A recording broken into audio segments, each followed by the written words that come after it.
Yeah, we're live. SEO and link building in China.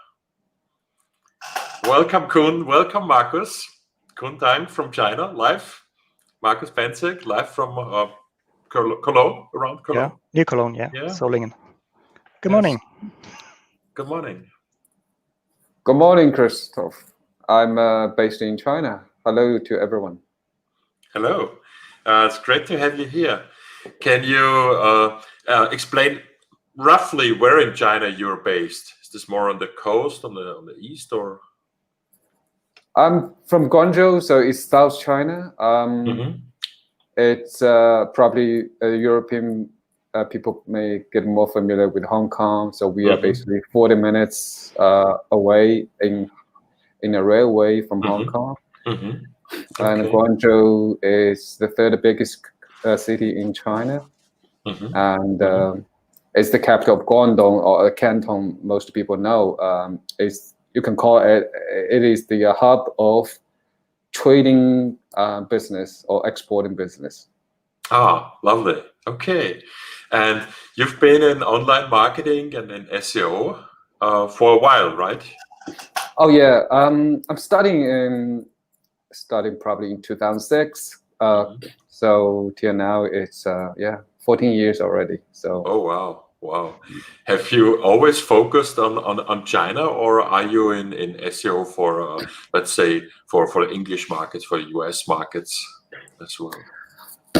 Well, we started from China, obviously, focused on Baidu. Of course, over the years, there were some requests come from, all this exporting oriented business. They are looking for some Google SEO as well. We tried a bit, but obviously, still Baidu China is our focus. Lovely. Yeah, and Marcus, maybe some words about yourself. You are now with Search Metrics, but when you wrote this post that we're going to talk about as well, you were not with Search Metrics, so it's been quite a while. It's been quite a while, actually. Yeah. I'm not in the SEO business for as long as Kun is. I think I started in 2007, working for the first SEO company. I did SEO before without knowing what I'm doing, that it's called SEO. So I was trying to promote websites and getting visitors to there, and then I learned what I was doing is SEO. So I started working in a company in Cologne, I think. Later on, I moved to Hanover to Abacus Internet Marketing, which is quite well known in Germany, at least, for their SEO forum. And then I actually moved to China and worked there for about 2 years at a Chinese company in Beijing, doing international marketing, mainly to Spain, USA, Russia, and I started doing the marketing for this company in China as well, because they simply forgot they have audience there as well. Yeah. And this is maybe an interesting first question that I also have when we talk about the Chinese market. Obviously, it's all in Chinese and a different language, different character set, very, let's say, alien to non-Chinese or to, let's say, Europeans or US. So what about the other way around? Are people in China looking for information, say, in English?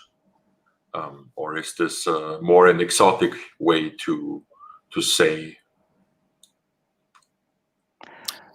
Sorry, I probably having a bit difficult. Can you repeat the question? Yes.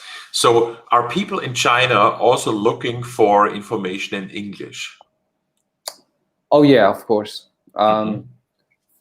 Of course, the behavior when they try to search for English terms in Baidu or in Google are different. People often go to Baidu and query the English terms, mainly to looking for the meaning of that English word or phrase. So they're basically looking for translation service rather than the English article itself. Not to mention, Baidu doesn't rank those English articles or blog posts high. They tend to put the translation terms in the top, or even the English studying website. Of course, the whole site is in Chinese, mainly to teach Chinese people to study English. Mm-hmm. Mm-hmm. I understand.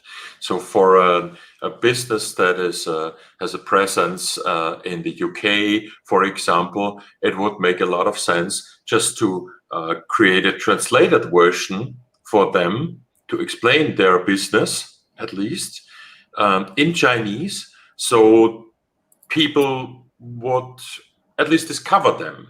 And then after this discovery, I could imagine, if there is a market for that product, for English-speaking Chinese, then I guess let's say the detailed parts are not as important. But for the promotional parts, let's say, it sounds like translating a marketing website is more important than translating a product manual for a very technical product like link research tools. Sorry, the bandwidth is bad. So is your question about is translating a marketing website is more helpful than translating technical documentation? Yes. Oh yeah, definitely. And obviously, for people who are looking for English-related terms, they tend to looking for a marketing-related terms or explanation of what they do. If they really want to find out the deeper understanding of the knowledge of that particular products, functionality, application, data sheets, they prefer to have it in English because somehow, firstly, translation may not be that accurate.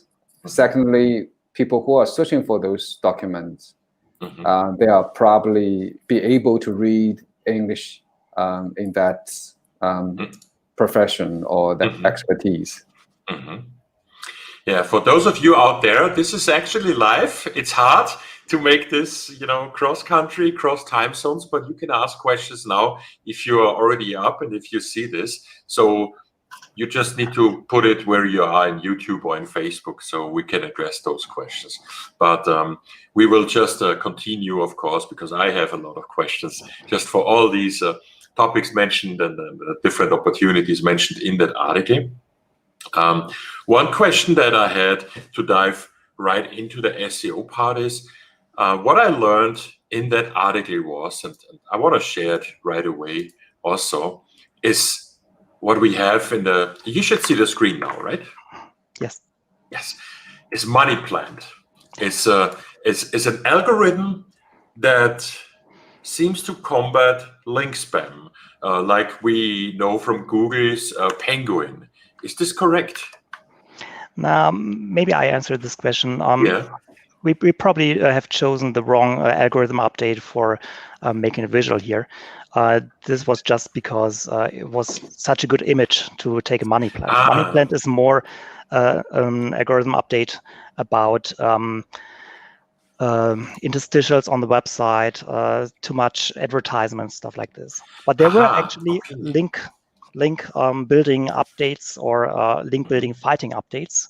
I think the most obvious one was Skin Depth's Oreos in 2013 with, I think it was 2 or 3 iterations fighting link building, so buying links, and of course also link selling, actually. And link selling also, of course. Okay. Yes. So there is a link economy in China, like there is a link economy in Europe, in the US, for the Google search engine specifically, where people buy links and sell links. Yes. And has been quite successful in the past. I think Kun can tell something more about this, where websites were actually getting to the top rankings of Baidu when they simply bought lots of, I would say spammy links, actually. Yeah. Right. It's a bit like, so there are definitely a lot of companies is doing link trading business. They basically take the company who's looking for links, and also the media or the website is willing to sell the space. They merge them together, of course, as a intermediary, they charge a fee for doing that. Yeah. And they also selling service on added value service like content creation, even video production. So everything you can call them is there, and Baidu trying to take them down. But I'm saying it's successful, half successful, meaning there was definitely a very low level of this link building company or link selling company has been gone out of the market. I'm talking about using robots to build links or creating links like hundreds in a month. Those kind of company has been taken out of the market. But certain quality links, I'm not saying quality as high as Google's links, but just by finding readable blog and embed one or two links there, this kind of behavior is still considered a quality links, and Baidu is not against those. Yeah. When we say penalty for the link buyer and the link seller, how did that manifest? Did they lose all their rankings overnight, like with the first Penguin updates when they were engaging in link schemes? Oh yeah. Both the seller, the trader, the go-between, they are definitely out of market, meaning their website is taken down. Yeah. Also, the buyer is being affected, and some of the sellers are out of the market as well. And is there a reconsideration process as well in Baidu where you can say, I'm sorry, we had a bad agency and we did our cleanup. Can we go back? No, there's actually no such mechanism. Meaning they were just so low quality. I mean, it's so easy to identify. I mean, if you're human, you read it, this is a very spammy website. No human would like to read those kind of website. So they're definitely out of the market. There's no dialogue. Even there's a what they call the Google, Baidu Webmaster Tool, more like a forum, more like a dialogue between the webmaster and the Baidu. But usually reaching that level, it's just they are getting taken out of the market without a further conversation or no negotiation at all. Okay, so that's quite harsh. Christoph, for some time there used to be some kind of Disavow Tool from Baidu as well, where you could simply post your links. But I think this has also been taken down, right, Kun? Yeah, that's right. It's been there probably for a year, but then it's been taken down. I mean, obviously they experimented a couple of tools, including Disavow Tool, including the competitors' links or your links check tool, but they've been taken down as well. So yeah, I think those tools appeared at the same time, mainly trying to inform the webmaster, okay, please check your links, make sure your links are not being spammed or your competitor trying to spam you. So check your links, and here's the Disavow Tool as well. But it didn't last long, probably a year or so. Then basically Baidu has its own algorithm updated. They feel, okay, don't bother to disavow. I'm going to disavow for you. So a bit like our society, we like to top down rather than button up instead. It's interesting. Did I understand this right? That Baidu gave a link research tool, gave a competitor research tool also for the links of other websites? It's more for your own use. Basically, you can check your own link own domains links, which are you can monitor your own links. Then if you see a sudden increase of inbound links, then you can disavow it. So both tools are linking to each other. But like I mentioned, you can also check your competitor. So that particular functionality was abused by some of the developer. They're trying to build an API to build a lot of checks, just checking backlinks. So Baidu have to took it down. So yeah, unfortunately, it didn't last long. Okay.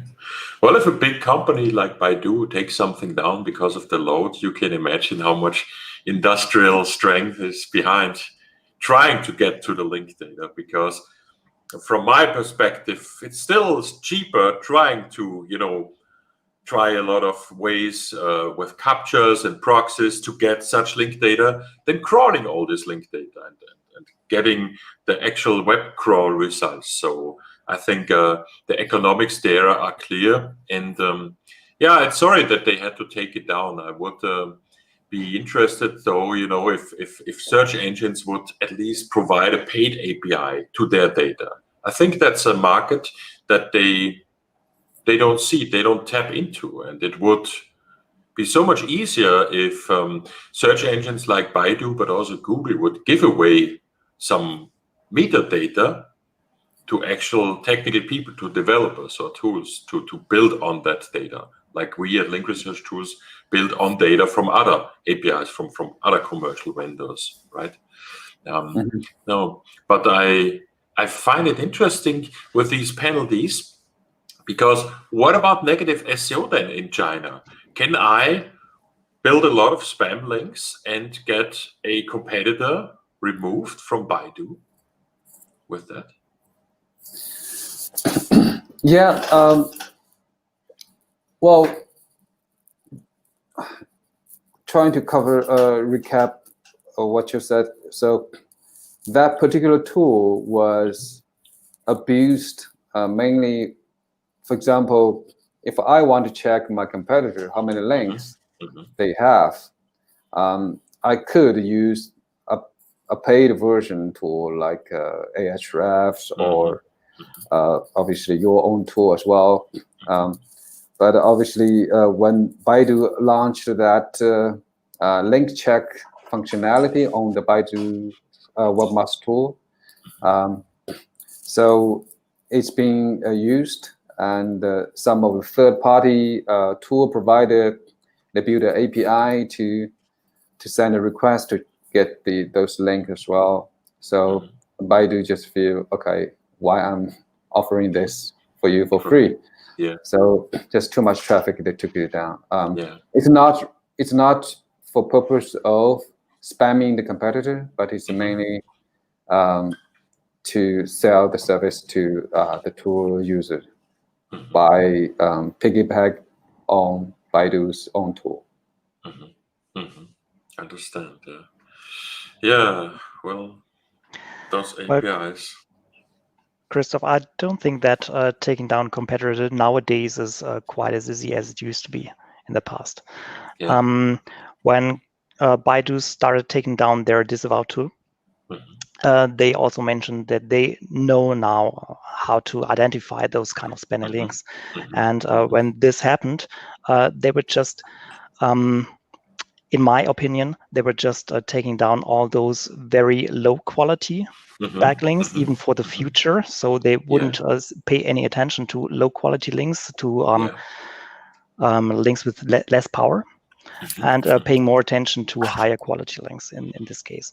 So if you wanted to take down a competitor by spamming around, you would probably choose the more cheaper ones and not selling too much, not paying too much money for the high quality links.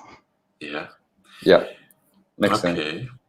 Yeah, but the really, really, really nifty negative SEO attacks are also very expensive and actually involve buying backlinks on very expensive websites, on very popular websites that, on the other hand, are known for selling links and that is nothing new. It has been around. I remember Dave Naylor 10 years ago already called it a sniper link or a silver bullet link or something like that. A really expensive front page link on a British newspaper that got you penalized in Google immediately, like taken out of the index immediately. And of course, I think back then it was £1,000 or £2,000 a month,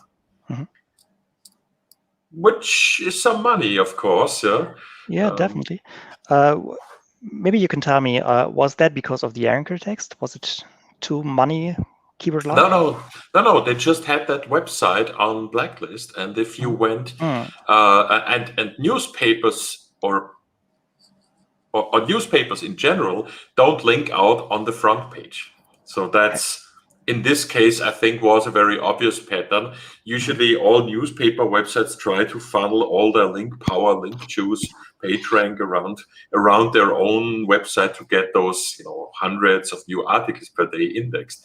And if there is one outbound link suddenly to a very different domain, it sticks out like a red flag. I think this, on the one hand, was the power of that link, but once it was detected, known as a pattern, Google used that as well. And I remember my first real ban from a PageRank 8 site-wide link in 2005 or so happened just like that. This very expensive link, and you could manufacture, PageRank 7s, PageRank 6, 5 with such a link. But then, of course, if you get caught and penalized, everything is gone and the money. And so I could imagine that this would still be possible in situations depending on who is being attacked. You cannot take out a very popular brand that is, established. And of course, things like that depend. But that brings me to an interesting question, back to the link market, the link economy. Is there these people that build links, that do link building in China, are companies or consultants working there on a per link basis? Are they selling one link or 10 links, let's say, in pieces? Or are they renting them out like apartments? Or is there a performance basis? What kind of models should I be? Because I've seen all of that in the past in Google SEO, but I'm wondering. There's definitely a variety of links existing. A lot of the links are built around embedded them into an article. So there will be links coming off a readable content with the hyperlinks, with the anchor text that they are interested to build the ranking for the keywords. So that's probably the most common way to get the link.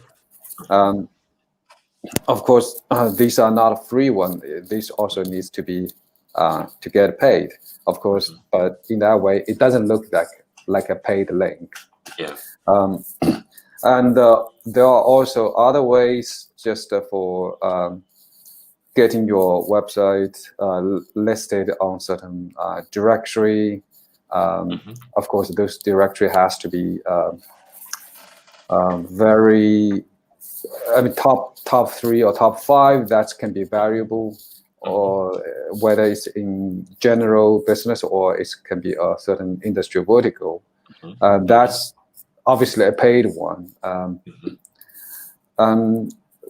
Whether those links were a permanent one or it's a temporary one, they are both.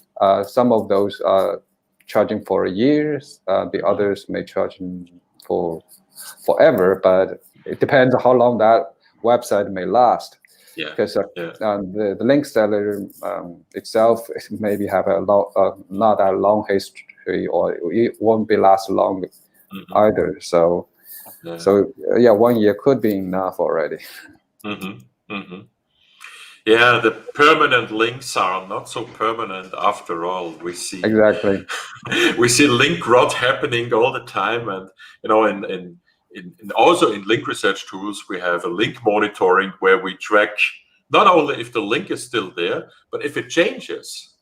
If it gets blocked from indexing, if the anchor text gets removed, if there is a no follow tag, and in our case also if the risk for that link goes up. Because if you are the first one who gets a link, then for Google that is valuable, and I guess Baidu as well. But then there is the co-citation, the neighborhood. If then a lot of other link buyers also get listed with you there, the simple coexistence of these suspects, of these link buyers, puts you in a shady neighborhood over time, and that increases the risk and actually requires you to remove your link then at some point, or disavow it maybe if that link goes up. Exactly.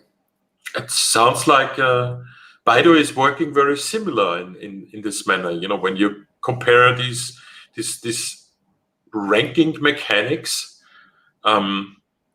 it's just like a link with anchor text, and the anchor text describes what you want to rank for, and then you have variations of anchor text, but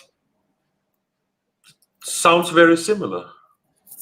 Yeah, I mean, obviously Google doesn't disregard the anchor text. Rather, they just looking at the link, the page itself, the title, meta description. That's all that matters. But Baidu sometimes is indexing the page through the links. Mm-hmm. So in that way, if the link describes you as, for example, Mercedes-Benz China website, they will just equal the value of your website in that way. Even though your website is not Mercedes. Oh, really? China. Yeah. Okay. Well, I'm just giving you an extreme example. What I'm trying to say is the anchor text still matter in defining that particular page title. Yeah. Okay. Oh, that reminds me a little bit about Google as well in the past. That could be tricked a lot easier. My marketing blog ranked for eBay account and my eBay account, and then all these people logged in and got my affiliate cookie, and then I got some commissions. But I was not eBay, and they didn't appreciate me doing that. So I got banned from the affiliate program someday. However, when we look at Baidu SEO and the rankings, I made some queries that I want to share with you. Hang on, I'm gonna share my screen. So what I did is I just typed in our brand name, Link Research Tools, together without spaces, which is a trademark, registered, and of course has linkresearchtools.com, and interesting enough, also linkresearchtools.net, which is one of the hundreds of different brand variations. And I find it very interesting to start with that LinkedIn ranks #1 here. Then linkresearchtools.net ranks #2. And when I open that up,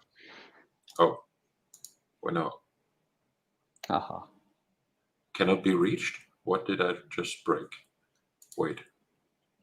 Oh, I made this query before. Let me show you like this. When I type linkresearchtools.net, it does redirect. So in fact, it reminded me that we still have HTTP redirects that go from HTTP linkresearchtools.net to linkresearchtools.com, and then further on to HTTPS, and only then to the new smart.linkresearchtools.com subdomain. So this redirect chain here should be fixed with one click in LRT to just one hop. But what I find interesting is that these are permanent redirects, 301s, which in Google would mean that this would show the final destination, the link research, the smart.linkresearchtools.com linkresearchtools.com/new would be shown here instead of this result. Is this something I found as an exception, or is Baidu generally not following redirects when it comes to indexing and showing the SERP? No, this is more like of misinterpretation by you, not by Baidu. Baidu is not crawling that often, especially foreign websites. They're trying to not crawl as often. So it might be that they crawled your .net domain the last time when it still was existing. And they found it not important enough to recrawl it anytime soon or within the last years, actually. That's interesting. Yeah, the .net, I don't recall we ever had a website there. So in 2009, we started with www.linkresearchtools.com. That was there all the time, and only about 6 months ago, we did a redirect to the smart subdomain. Because they're still running a little bit in parallel, and we're slowly migrating everything over.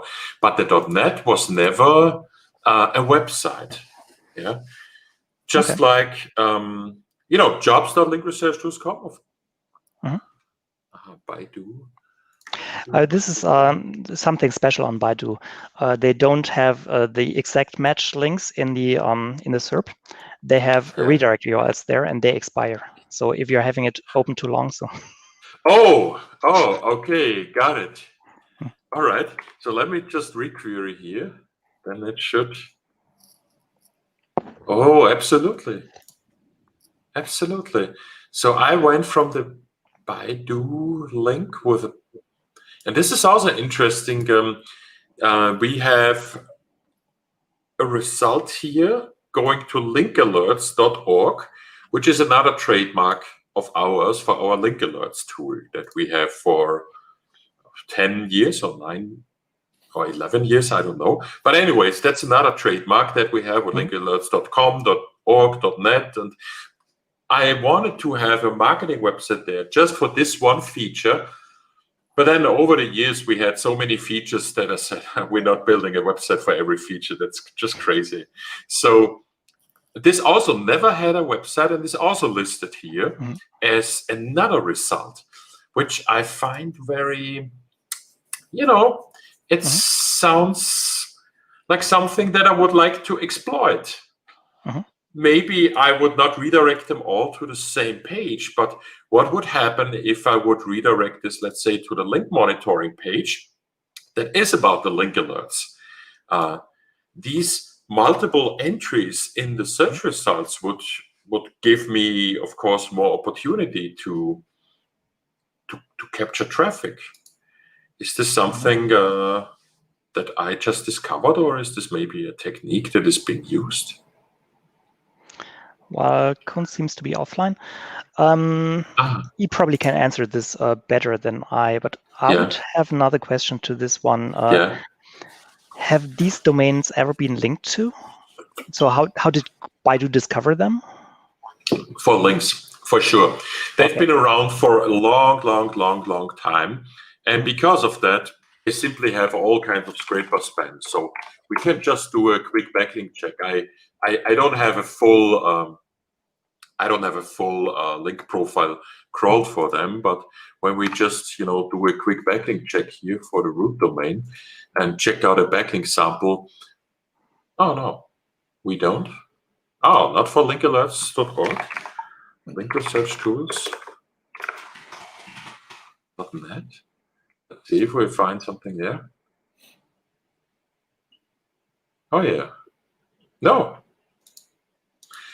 At least not with a quick index. So it's possible that there are some archived links around for those, and I would guess some links have been there and probably been removed again. Typically scraper links, but nothing that we would keep track of. But it's a good.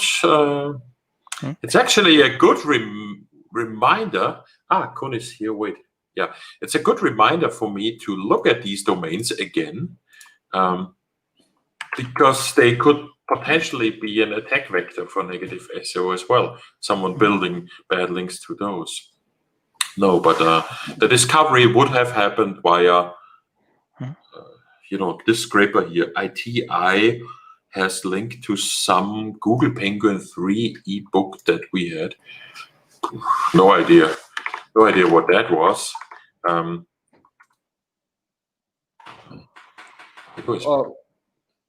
Sorry to interrupt. Yeah.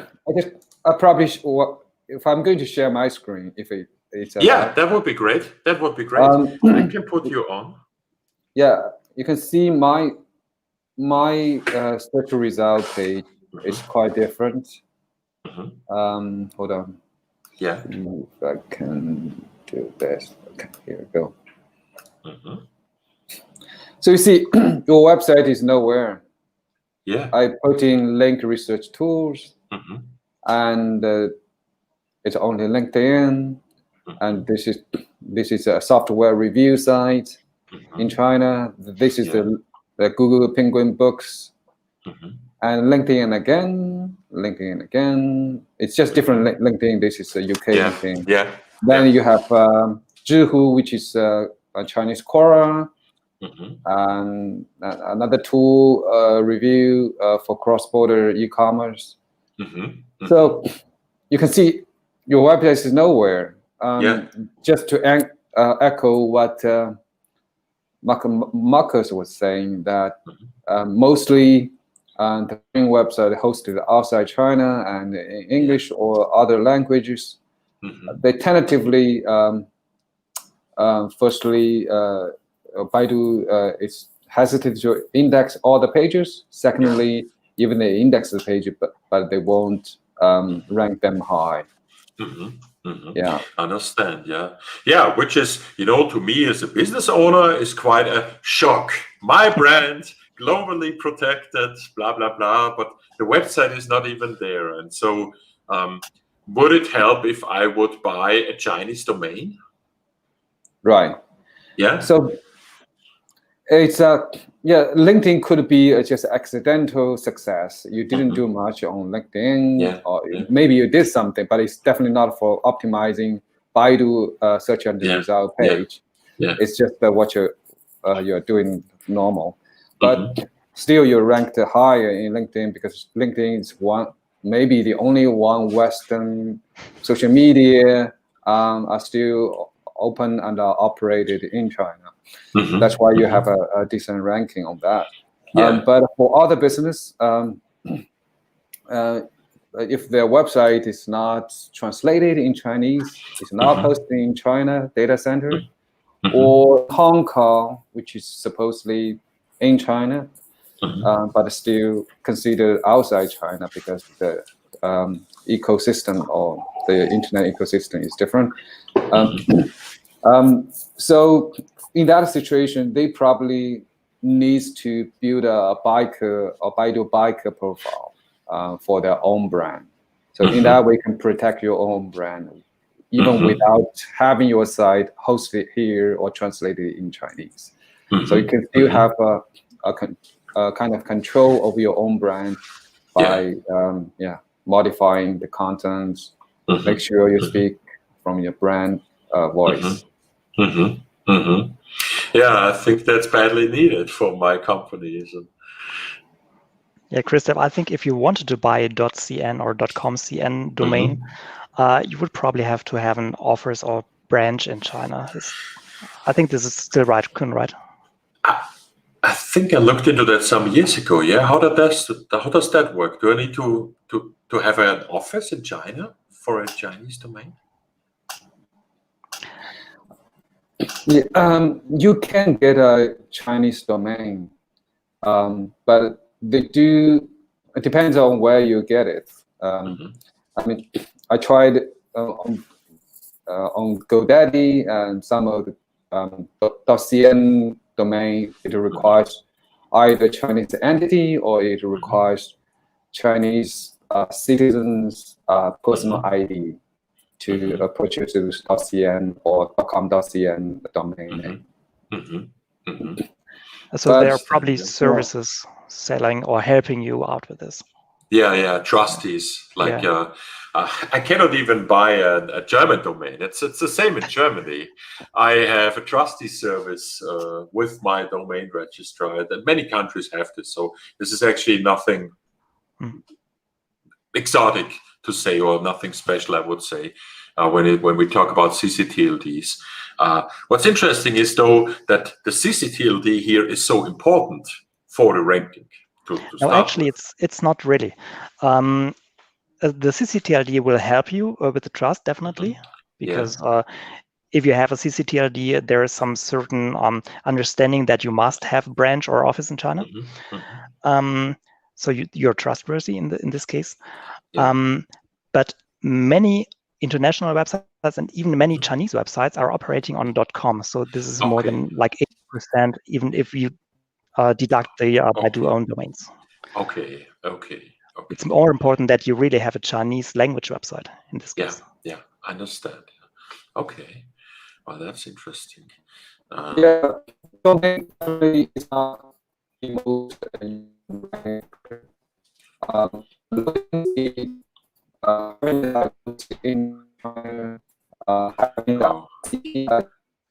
I'm sorry, Kun is breaking up big time, right?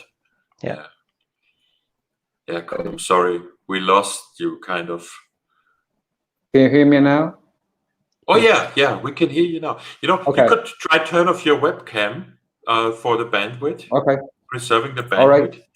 So we just have you via voice. We didn't get a word from the last paragraph you said.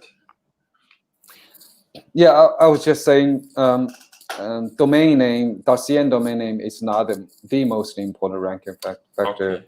The loading speed, user experience, having the site hosted in China, data center, or having the ICP license could be helping more. So I mean, .cn it's less important compared to the three factor I just mentioned. What is the ICP license? That's ICP license. Yeah, it's a internet content provider. It's basically ICP a license that is issued by the Ministry of Industry and Information, and they do that just for manage the content of the internet. So make sure whoever is whoever is receiving this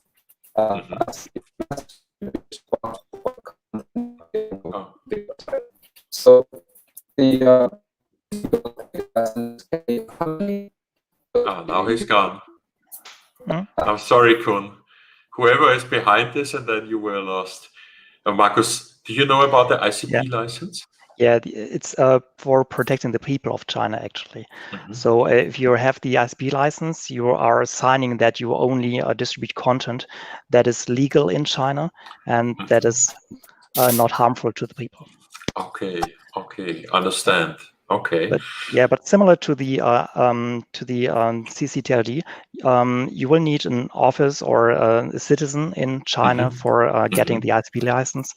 This ICP license again is needed for acquiring web space in China. You cannot get any web space in China without the license, and this again makes your website faster because it's being hosted in China and doesn't need to go through some distance. Okay, so. But that means I need to set up a separate website. Also technically, not just a different domain. I need to really have it physically there in China. Well, there are strategies that you could use your current domain name for running the Chinese website. You could set up the folder, which I would not recommend because Baidu is looking on how much percentage of the whole website is in Chinese, or is it targeting the Chinese audience? Or is it more targeting like internationally?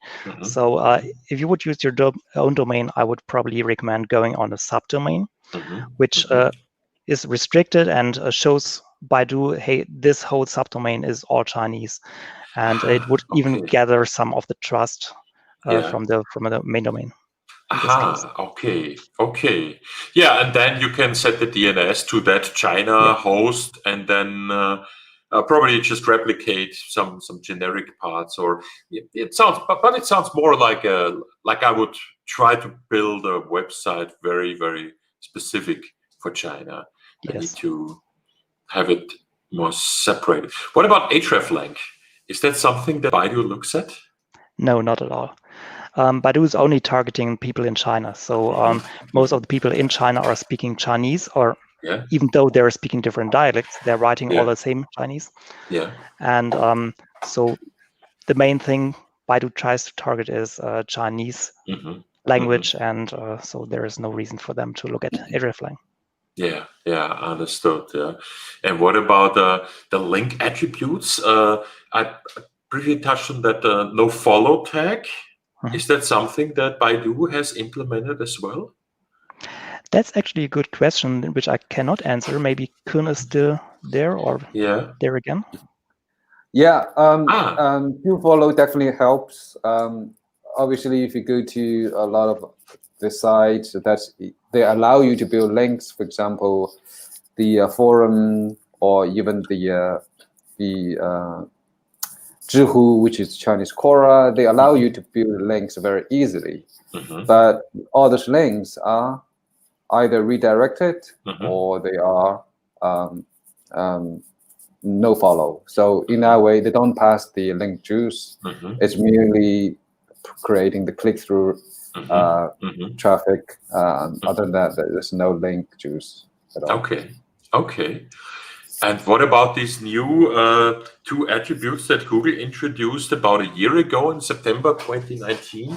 They said, okay, if you write no follow UGC or no follow sponsored, then we will treat these links a little bit different than only no follow. Is this something that Baidu has also looked at or implemented to mark links for user-generated content, like in the Quora-like forum? Well, there's no specific way to, or the attributes that Baidu can know that's UGC, but they definitely have, they can identify this is from forum, because that's easy to find, because there's a PBS either in the front as a subdomain or in the directory. Other than that, obviously we have more of this social media, like Weibo and Zhihu. So yeah, they don't have a specific attributes to identify this UGC, but I think they have other way to identify them.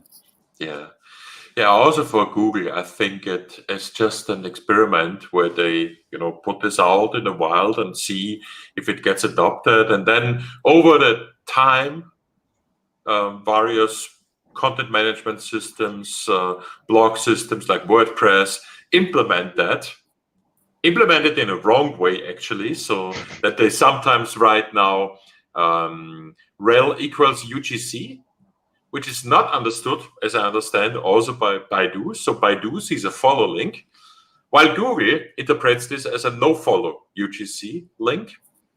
So there is some confusion in the web market right now when it comes to this, and people who optimize their website to block spam links with no follow now actually don't block them for Baidu or Bing, which means Yahoo as well. And I would be surprised if other search engines would simply take this up and also implement it, because we see fairly low adoption of these tags. And then the sponsored attribute is, of course, something where you say, this is a link that I paid for, and that doesn't feel too good, does it?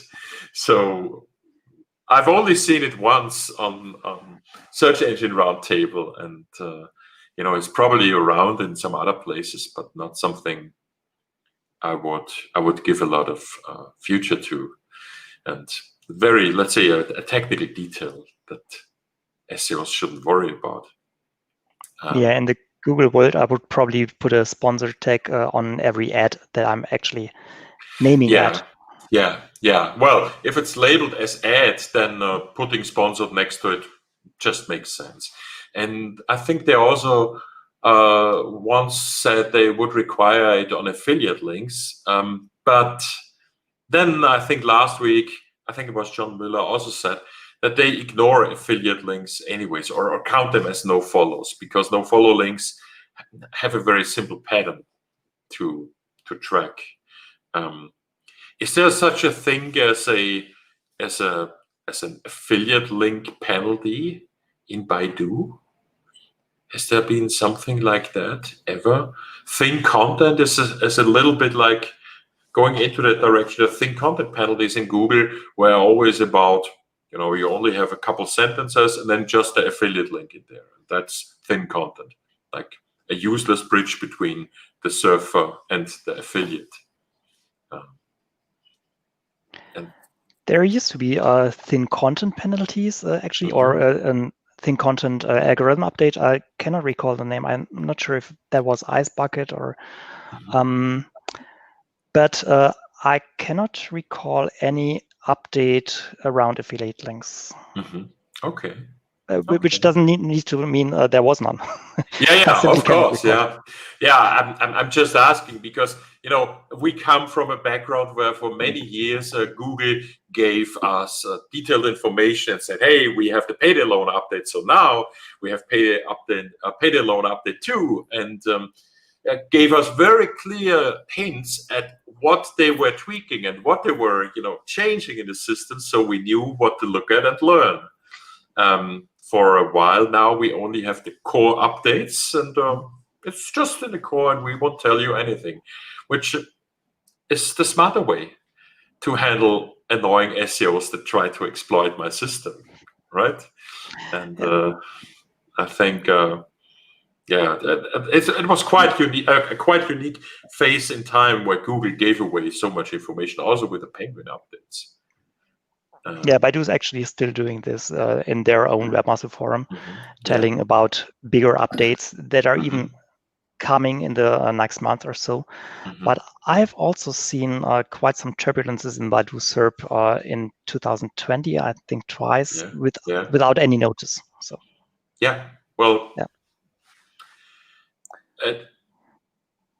it always gives away information for people that try to reverse engineer. So it's always good to talk about the updates that you that teach the people about things that you don't want them to do.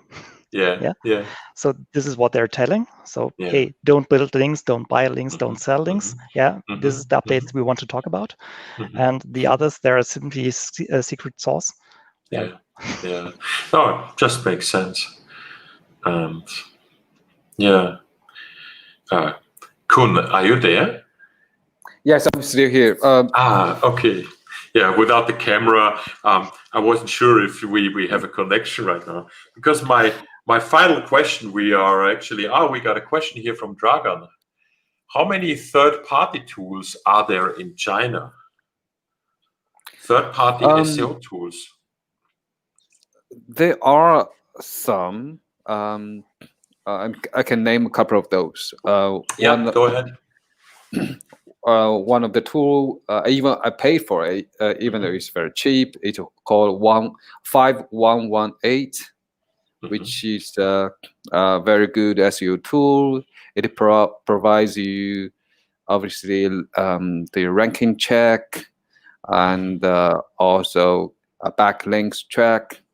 It also provides you page search data, meaning checking if your competitor, what keywords they're buying. Of course, it's not 100% accurate, but still considering the script, the web Baidu ads, so you can still get certain snippet of the information. That one is definitely the number one SEO tool I would recommend. And the second one I'm using a lot is called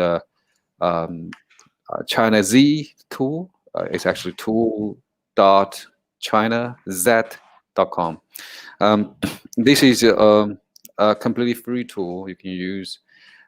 It it provides a lot of functionality, including I mentioned the backlink check, the ranking check, the keywords research, even the ICP license, whether this website has ICP license or not, loading speed, etc. Anyway, it's loads of information there. And the third one I'm also using is called the iZhan. It's AIZHAN.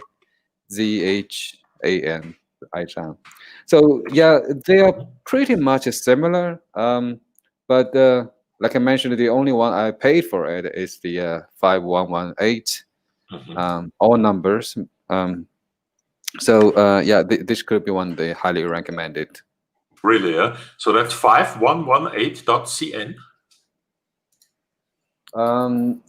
Interesting. I don't remember. Let me check. Yeah, it's actually .com. 5118.com. Yeah. Huh? Okay. Never heard of any of those. They're really interesting. Yeah, that's quite common in China to use numbers in the domain names because they resample in Chinese characters. In the sound. Oh, okay. Yeah. That's why. That's why. Yeah. I saw them a lot, and I always thought, what's 973? Yeah, Okay. I think the 511 goes into Wo Yao Yao. I want. Yeah, yeah. Obviously, 8 means fortune. Yeah. I want to get rich. Okay. That's why the gambling company 888 is so. Is that related? Yeah. Fortune. Okay. We also have a question here from Anna. Can I get a link from somewhere which is okay for Baidu? And yeah, for that, I would, number one, recommend, of course, the article Linkbuilding Feng Shui for SEO in China. Yes, Anna from Abacus, please read it. It's a really good article. Oh, you worked with Anna? No, she started with the company after I came back from China, actually. Okay. Yeah, that would be funny. And here is the tool SEO iZhan, AICHAN. Not CH, ZH. ZH. Okay. Oh wow, you need to help me here. If this is, I see only Chinese. It doesn't look like a tool. I'm not sure. Add to stream. So, is this it? iZhan SEO.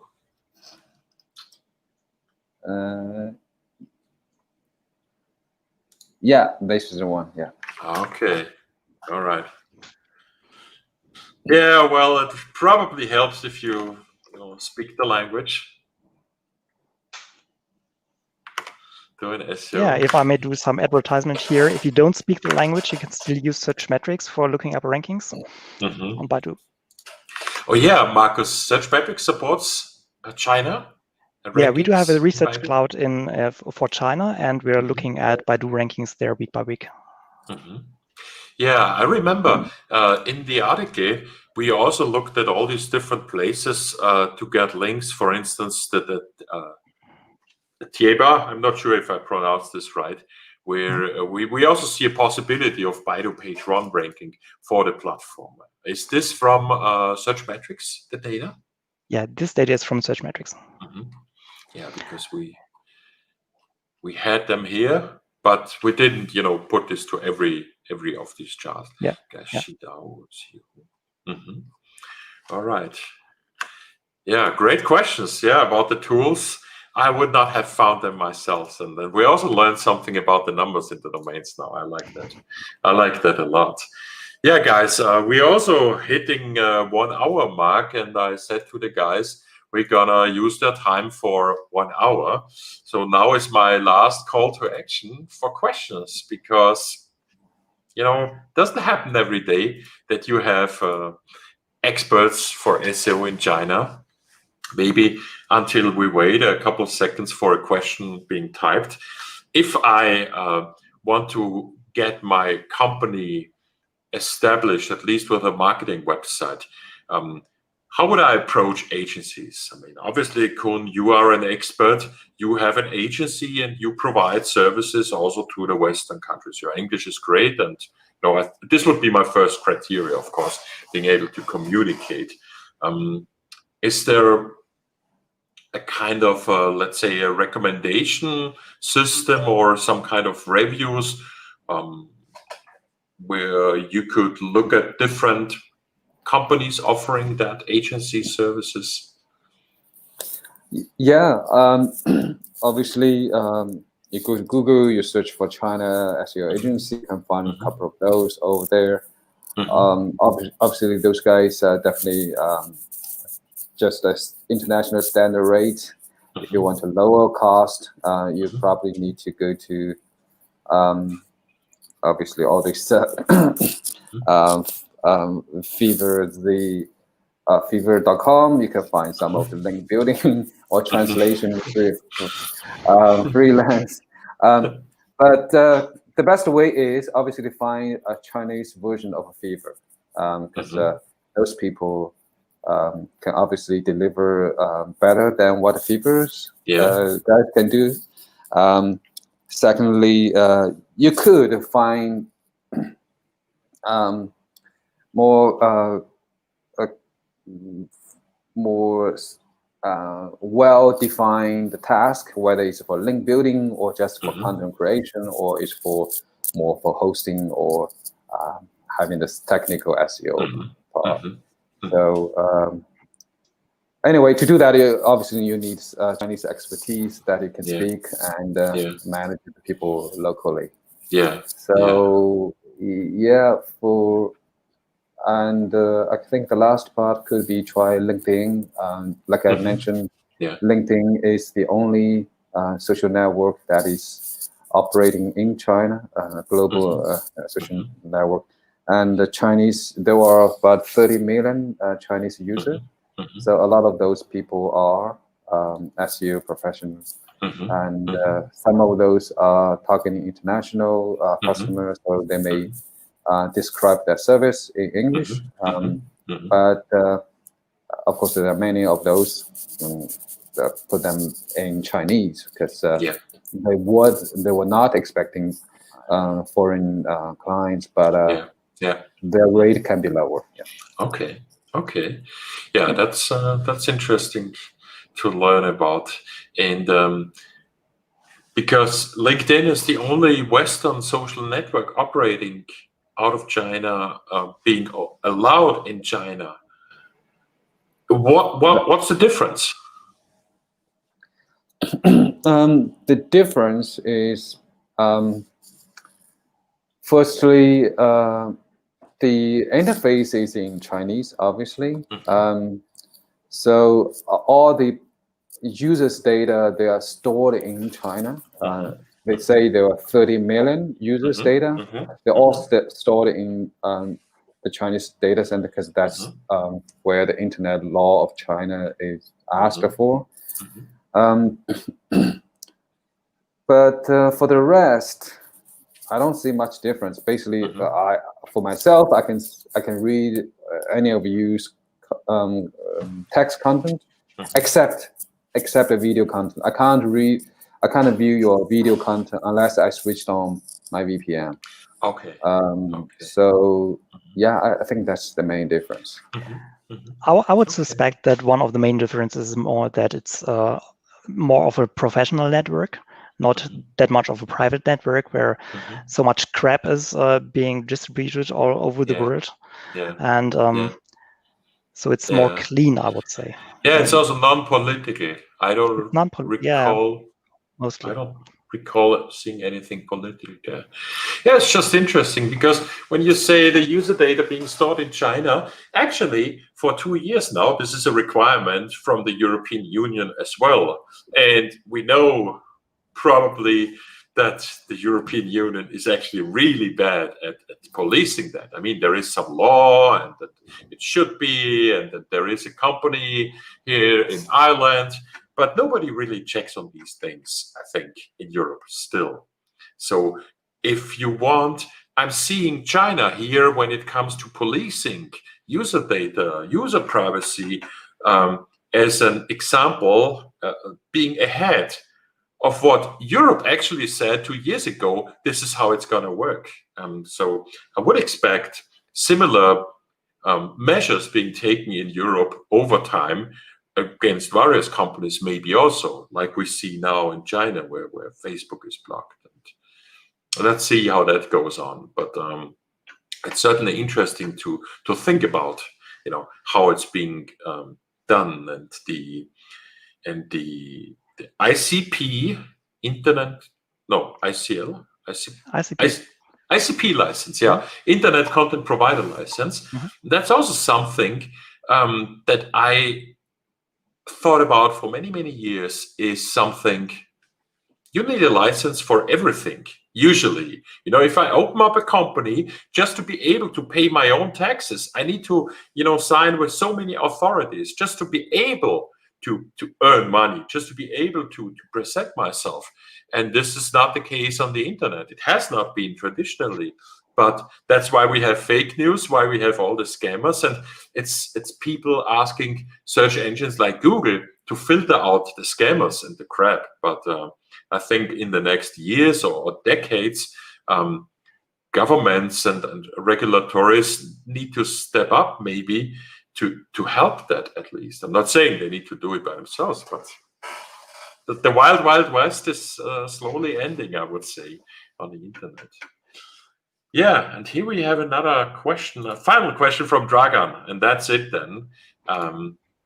So, in that article on LRT's blog, you said that Baidu takes up about 50% of the positions on first results pages for the most interesting keywords. How to beat that? Yeah, I would probably go with a long tail keyword strategy here. I mean, if you have a long tail, if you have just one long tail keyword here in the West, you might get one visitor a month or so on this. But just looking at how much audience you might have in China, this really triples and gets a lot more just for one keyword. And if you're targeting with a good content strategy, multiple long tail keywords on a page, this will still get you good traffic. And the more you go into the long tail, the less Baidu owned results you will have there actually in the SERP. That's interesting.